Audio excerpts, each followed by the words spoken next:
বন্ধুরা, ফরবিডেন সিটিতে ঢোকার জন্য দেখেন লোকে স্রোত, সবাই এখন একই দিকে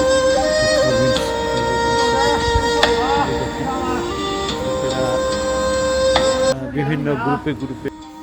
বন্ধুরা, এই পর্বে আপনাদেরকে বেজিং শহরের কেন্দ্রস্থলে অবস্থিত ফরবিডেন সিটি আপনাকে দেখানোর চেষ্টা করব। আপনারা জানেন, অনেক ভিডিও আমিও দেখেছি, সম্পূর্ণ কিন্তু দেখানো এখানে সম্ভব না, কারণ এটা সম্পূর্ণ ঘুরতে প্রায় সারাদিন সময় লেগে যাবে। তাই অনেক ভিডিওতে আমি দেখেছি কিছু কিছু অংশ তারা দেখায়। আমি চেষ্টা করব আপনাদেরকে একবারে প্রবেশ পথ থেকে শুরু করে শেষ পর্যন্ত যতদূর আমি পারি, এবং প্রায় আমার বহু সময় লেগে গেছে এই ভিডিওটি করতে। সুতরাং আপনারা এটা দেখবেন, যদি আপনারা উপকৃত হন, আমার আশা করি আপনাদের কাছ থেকে আমি সহযোগিতা পাবো, সাবস্ক্রিপশন পাবো। প্যালেস মিউজিয়াম, এখানে ঢুকতে কিন্তু এন্ট্রি ফি দিতে হয়। এখানে এন্ট্রি ফি সিজন পিরিয়ডে যেটা লাগে 60 ইয়ান বা 8.30 ইউএস ডলার, যে তারা সিজনকে বলছে এপ্রিল টু অক্টোবর, এটাকে সিজন বলছে। আবার নন সিজন যেটা হচ্ছে নভেম্বর টু মার্চ, তখন এন্ট্রি ফি লাগে 40 ইয়ান অথবা 5.55 ইউএস ডলার। এই এন্ট্রি ফি দিয়েই আমাদের ঢুকতে হয়। আমরা তবে একটা প্যাকেজ কিনেছিলাম, সেই প্যাকেজের আন্ডারে গিয়েছিলাম।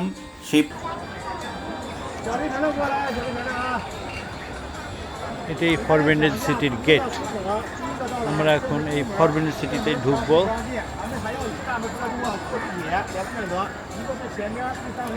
বহু লোক, কেউ বের হচ্ছে, কেউ ঢুকছে এই ফরবিডেন সিটিতে।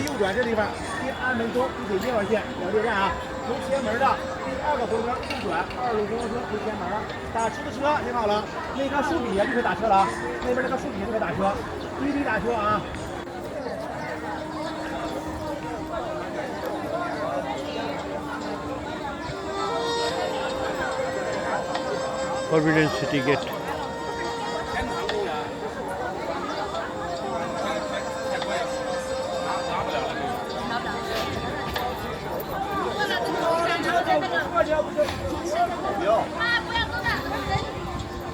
অনেক দূর চলে গেছে।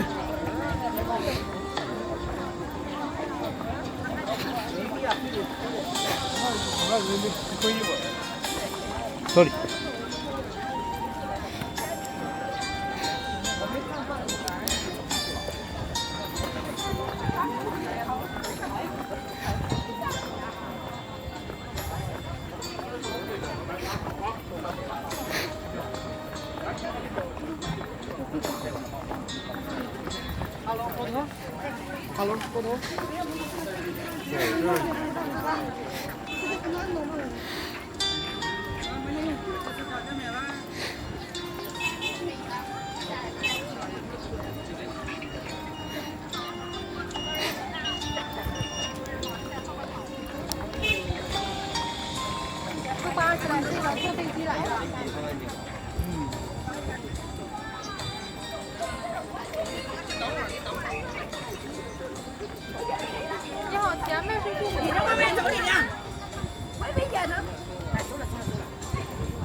ফরবিডেন সিটি বা নিষিদ্ধ শহর, চীনের বেজিং শহরে কেন্দ্রস্থলে অবস্থিত এই ফরবিডেন সিটি বিশ্বের বৃহত্তম রাজপ্রাসাদ কমপ্লেক্স, যা মিং রাজবংশের সম্রাট ইয়াংলের আদেশে 1406 থেকে 1420 সালের মধ্যে এটা নির্মিত হয়েছিল, এবং প্রায় 500 বছর ধরে চীনের রাজনৈতিক ক্ষমতার কেন্দ্রস্থলে রাজপ্রাসাদ হিসাবে ব্যবহৃত এই ফরবিডেন সিটি।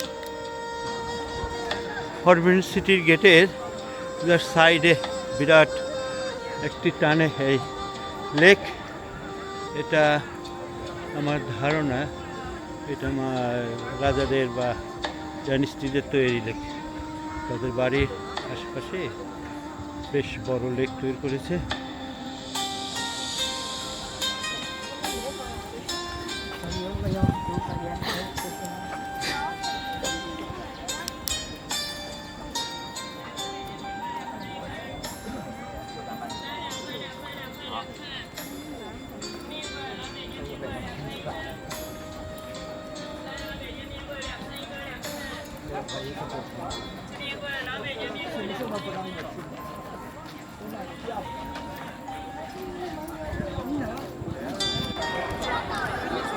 গেট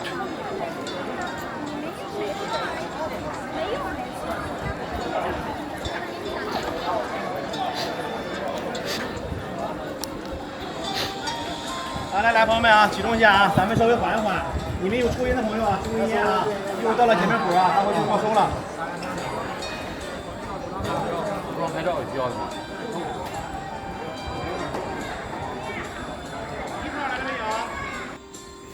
এই প্রাসাদটি মিং রাজবংশের সম্রাট ইয়াংলের আদেশে বা ইয়াংলের সময় 1406 থেকে কাজ শুরু হয়েছিল এবং 1420 সালের মধ্যে এই কাজ শেষ হয়েছিল। তখন কিন্তু 500 বছরে চীনের রাজনৈতিক ক্ষমতার কেন্দ্রস্থলে রাজপ্রাসাদ হিসাবেই এটা ব্যবহার হতো। রাজবংশের কিং রাজবংশের 24 জন সম্রাট এখানে বসবাস ও শাসন পরিচালনা করেছেন এই রাজপ্রাসাদ থেকেই। সাধারণ মানুষের তো বটেই, এখানে রাজপরিবারের সদস্যরাও বিনা অনুমতিতে প্রবেশ নিষেধ ছিল। এখানে শুধু রাজপরিবারের সদস্য এবং রাজপরিবারের যারা সহযোগী ছিল, যাদের প্রয়োজন হতো এই রাজপরিবারে তাদের পরিচর্যা করার জন্য, তারাই শুধু এই প্রাসাদের মধ্যে ঢুকতে পারতেন। এটাই হচ্ছে মিউজিয়াম প্যালেসের প্রধান ফটক। ঢোকার জন্য এটাই প্রধান, এদিক দিয়েই আমাদেরকে ঢুকতে হচ্ছে বা ঢুকবো আমরা এদিক দিয়ে। তবে ঢোকার আগে আমাদের যারা ফরেনার, যারা ফরেন ডেলিগেট, তাদের জন্য পাসপোর্ট স্ক্যান করে আমাদের ঢুকতে হবে। তো সেই প্রসেসে আমরা আছি, আমরা লাইনে এখন দাঁড়াচ্ছি এবং পরবর্তীতে এই পাসপোর্ট স্ক্যান করে আমরা এই ফরবিডেন সিটিতে ভিতরে ঢুকে যাব।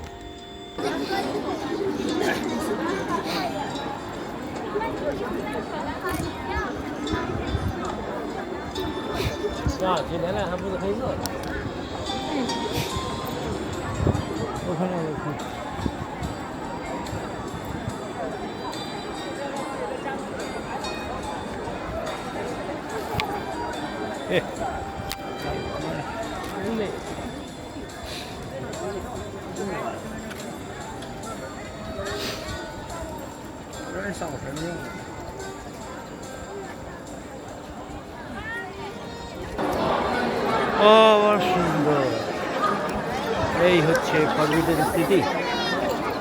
বন্ধুরা, আমরা ঢুকে গেলাম ফরবিডেন সিটি। শয়ে শয়ে মানুষ এই ফরবিডেন সিটি দেখার জন্য দেশ বিদেশ থেকে চলে এসছে এই ফরবিডেন সিটি। কি অপরূপ, যেটা দেখার জন্য আমি বহু দূর থেকে এসেছি এই চীনে, এই ফরবিডেন সিটি দেখার জন্য। আমি আপনাদেরকে দেখানোর চেষ্টা করি।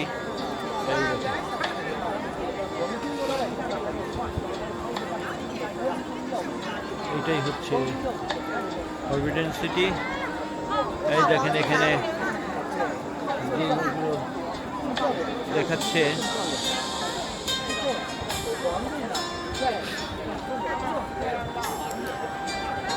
এটাই হচ্ছে ফরবিডেন সিটি।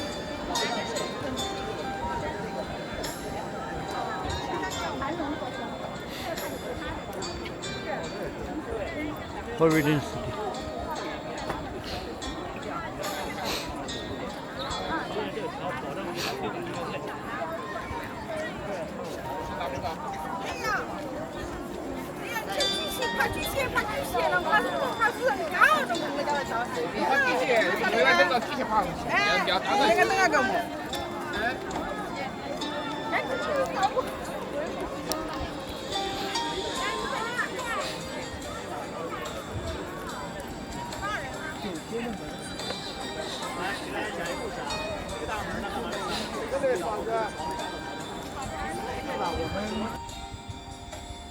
বন্ধুরা, আমরা যে ফরবিডেন সিটি যে অংশে আছি, এটা হচ্ছে প্রথম ধাপ। এই এরিয়াটা সম্ভবত অফিসিয়াল ব্যবহারের জন্য এই অংশটা কাজ করা হতো। অর্থাৎ এখানে দাপ্তরিক যত কাজ, এই অংশে করা হতো। এখানে অফিসিয়াল যত লোকজন এখানে আসতো। এর পরবর্তীতে আর একটু পরবর্তী ধাপ, সেটা হচ্ছে বসবাসকারী বা রেসিডেন্সিয়াল, তৎকালীন রাজাদের বা রাজা পরিবারদের রেসিডেন্সিয়াল, সেখানেও আমরা এরপরে ঢুকব।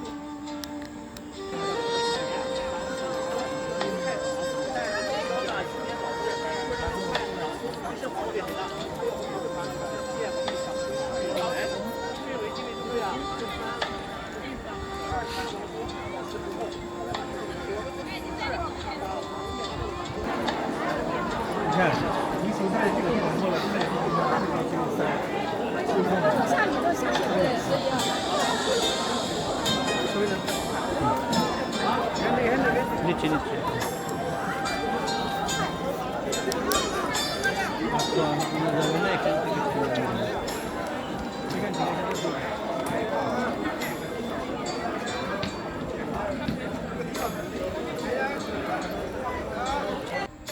আমরা যে অংশটা দেখছি রাজবাড়ির বা এই ফরবিডেন সিটির যে অংশটা, এটাই সম্ভবত রাজ পরিবারের সদস্যদের থাকার জায়গা, এবং প্রধান ঘর যেটা সেটাই হচ্ছে তাদের, এবং দুই পাশে যে ছোট ছোট ঘরগুলো দেখতেছেন এগুলো তাদের সেবকদের বা দারোয়ান পিয়ন বা এই জাতীয় লোকদের ওটা জায়গা।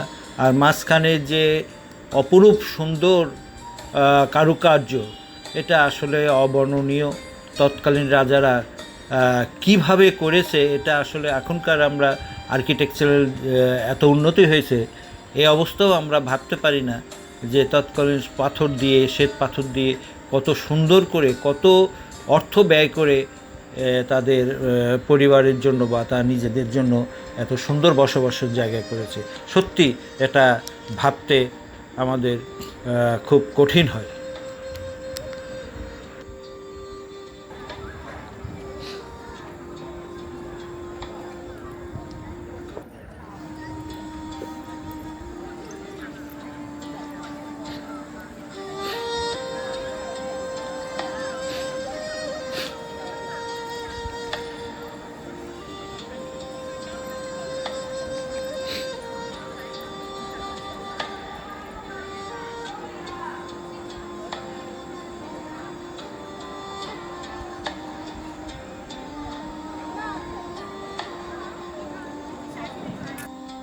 বন্ধুরা, এই ফরবিডেন সিটি বা নিষিদ্ধ শহর বা প্যালেস মিউজিয়াম যেটাকে এখন বলা হচ্ছে, এটার আয়তন ছিল এত বিশাল যে 180 একর জমির উপর এই প্যালেস মিউজিয়াম নির্মিত, এবং এখানে ভবনই ছিল 980টি।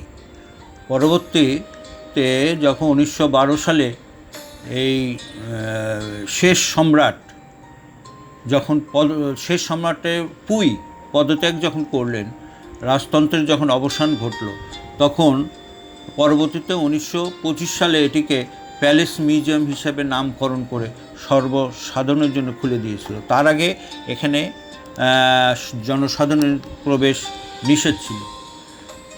বিশ্ব ঐতিহ্যে 1987 সালে এই ইউনেস্কো এটিকে বিশ্ব ঐতিহ্য স্থান হিসাবে স্বীকৃতি দেয়।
公的那种，这是皇帝的客厅、休息厅。这个砖就是麦丽玉砖，看到没有？这个砖多漂亮，人工烧的。前面是皇帝龙椅。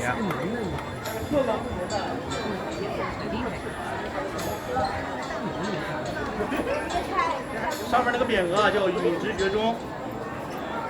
尧帝传位的时候说句话：“人心巍巍，道心巍巍，为敬为一，允直绝中。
”বন্ধুরা, এই প্যালেসটি বলা হচ্ছে যে পার্থিব প্রশান্তি প্যালেস। সাধারণত এই প্যালেসেই মিং এম্পায়াররা এখানেই বসবাস করতো। এটাই তাদের রেসিডেন্সিয়াল বিল্ডিং।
বন্ধুরা, এই স্ট্রাকচারটা বা এই ইয়েটা দেখে কিছুই বোঝা যাচ্ছে না, তবে এইটুকু ধারণা করা যেতে পারে যে এখানে আগুনের জ্বালানো হতো বা পানি গরম করা হতো, এরকম একটা কিছু। তবে এটা সম্পূর্ণভাবে আনফিনিশড, মানে অসমাপ্ত অবস্থায় এই বিল্ডিংটা মনে হচ্ছে।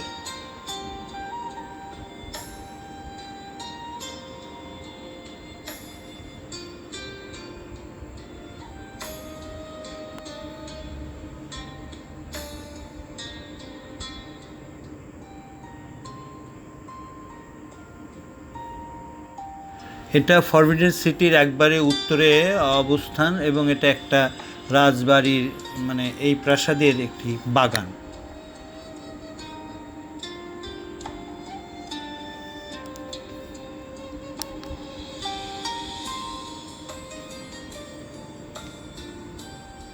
বন্ধুরা, মিউজিয়াম প্যালেসের এই বাগানটাই হচ্ছে শেষ প্রান্ত। এখন এরপর থেকে বেরিয়ে যেতে হবে। আমরা এখন বেরিয়ে যাচ্ছি। বন্ধুরা, এই ফরবিডেন সিটি আপনাদেরকে সম্পূর্ণ দেখাতে যে ভিডিওটা বেশ লম্বা হয়ে গেছে, তবুও আমি চেষ্টা করেছি আপনাদেরকে এই ফরবিডেন সিটির ভিতরের সব কিছু দেখানোর জন্য। যাই হোক, আমার কষ্ট সফল হবে যদি আপনারা এই ভিডিও আপনাদের ভালো লাগে, উপকার লাগে এবং আনন্দ পান। এবং যদি আনন্দ পান তাহলে অবশ্যই আমি আপনাদের কাছ থেকে একটা সাবস্ক্রিপশন আশা করতে পারি। ধন্যবাদ।